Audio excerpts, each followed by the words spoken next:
have a final thank you to all the singers, and we release you to the wine at the back of the room, and the manuscript at the front of the room. I'm going to invite up some people who will give you just a little picture backdrop on how this manuscript got digitized, and also a bit more about the manuscript itself. So save your questions. You can talk to Anne-Marie over drinks and at the back, and the manuscript at the front. But here I'm going to cede the floor to Anne-Marie, the medieval manuscript curator, and Greg Houston from the digitization team.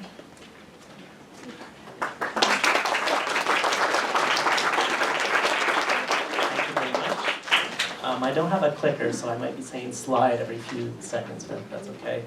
My name is Greg Houston, and I work in digital initiatives. I supervise the work in the digitization lab. And as Dean Cook mentioned, it took a lot of work to bring these very rare manuscripts to light, not only through Anne-Marie's research efforts, but also through an extensive digitization project that was completed just a few weeks ago. This beautiful large chant book is now available to read online, and the rest of the selection, slide, will soon be available for all the world to see. This will include 4 more codices and 43 large folio leaves and fragments.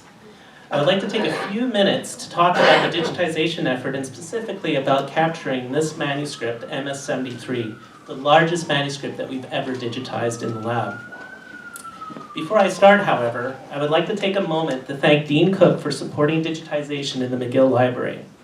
With her help and direction, we have acquired the specialized equipment that has enabled the in-house digitization lab to capture these magnificent and rare items. Now, at first sight, if you can switch, MS-73 is a sight to behold and might be intimidating to even the most professional photographer. It is amazing to realize that this book is 600 years old, with over 145 leaves, or 300 parchment pages, protruding brass bosses, and bound with heavy wood boards and leather. This manuscript looks like a prop from Game of Thrones.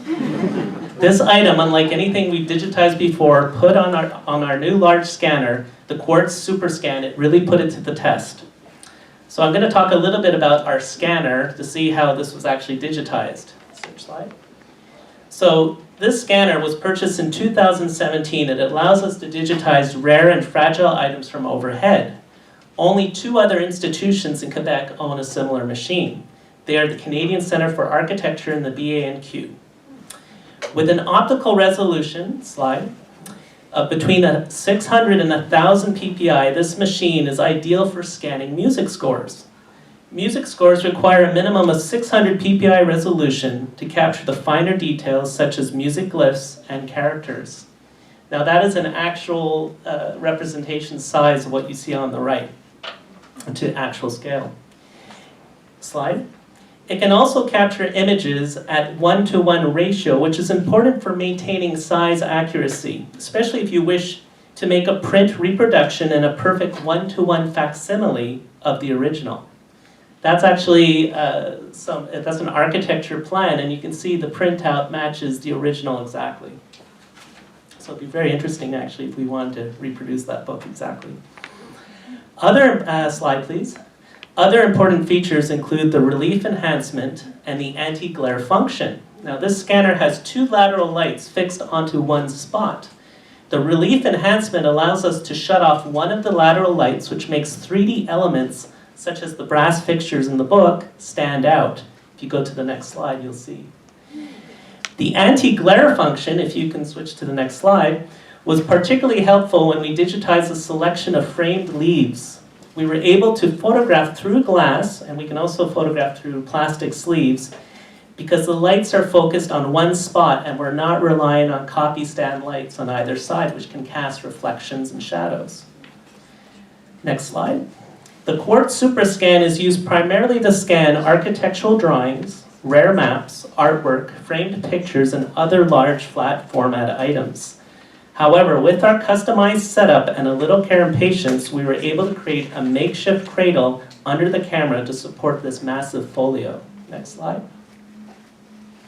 The goal was to support the weight of the manuscript, but also keep the pages as flat as possible. What you don't see is we actually pulled out the table and we were able to set up that cradle right under the camera.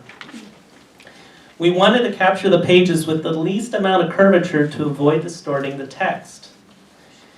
Carefully placed sandbags and weighted beads were also used to help flatten the pages. Next slide. Pages that were slightly warped, and each page was delicately turned one by one and took an average of 2 to 3 minutes per open face. Once the digitization was complete, we did a final quality control to make sure everything was captured. These are unnumbered pages after all, so we have to do a visible cross-check between the digital and the real item.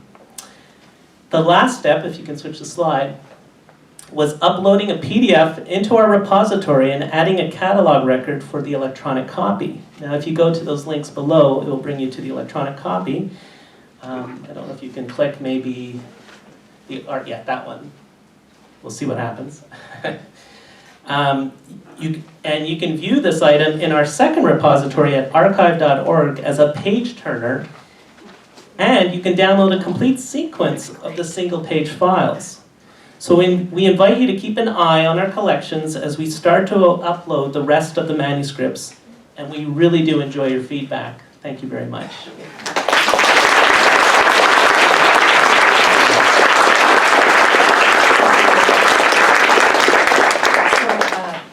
We've had a very nice collaboration over all of these years, and we've done some spectacular projects. I would say that this one is a full project.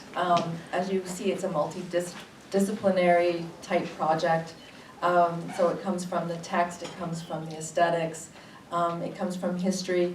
And we're very proud to be doing this with the team.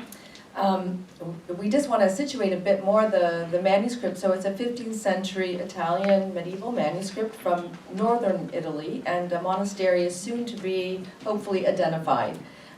With Julie and her team, there are some hints at that. The manuscript in this case, as you can see, is embellished with several large decorated initials using certain inks and compositions of color, which refers to northern Italy manners. The smaller initials in red and blue ink are decorated with characteristic pen flourishes and tendrils in blue and or red ink. You've seen some of the examples go by, so these characteristics are all important, as is the binding, for instance. I wanted to give you maybe just a notion of how did McGill get this manuscript. It's one of the most frequently asked questions we get on many of our collections. This one was obtained in Florence by Dr. Casey Wood on November 5th, 1930, from a firm dealing in antiquarian objects. It was added soon thereafter to the McGill Library collection on the 21st of January 1931, according to our accession records. The purchase cost seems to have translated into $250, according again to our records. Today these items would command a price upwards of $80,000 and much, much more for full objects of this size. So through acquisition and many famous McGill benefactors, we are very fortunate to have such a strong medieval collection. Some of the other Montrealers who contributed funds and donations to the McGill medieval collection would be Cleveland Morgan, Amy Lady Roddick, and Miss Mabel Molson, Francis McLennan. We are fortunate to have had their support in our institutional collection history.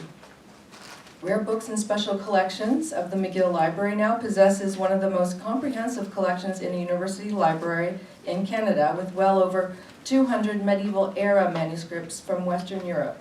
They are complemented by groups of early Greek manuscripts and some Hebrew manuscripts, several legal and historical documents to be explored further. So this Chant manuscript, MS-073, due to its completeness and its clear medieval aspect, is one of the highlights of the McGill Medieval Manuscript Collection. We've learned that now we have 50, and they constitute a real area of specialization and represent an important component to the overall manuscript collection. We are happy that this has reached the ears of Julie Cumming and here at the music faculty to work with all of these very talented scholars and obviously musicians, we hope to make more of the aspects of these objects known, make them more visible and discoverable. Thank you.